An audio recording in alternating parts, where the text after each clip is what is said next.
Haydi tamam. To'g'onlar uvozi, Barzik bani, sinfdoshlarim nomidoshlari nomida 1,5 million pul bor. Asl makka bo'lsa asl.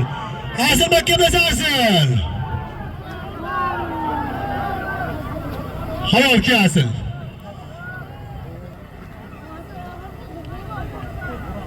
Hozirgi Barzik yoshlarga aytilgan 1,5 million so'm pulni sunnat palvonda olib asl palvon. Ot pastaldan Xolyarim Xolmutboni Obid akani shapag'i bilan xat bog'lab 1,5 million pul beringlar. Hozir omadini bersin.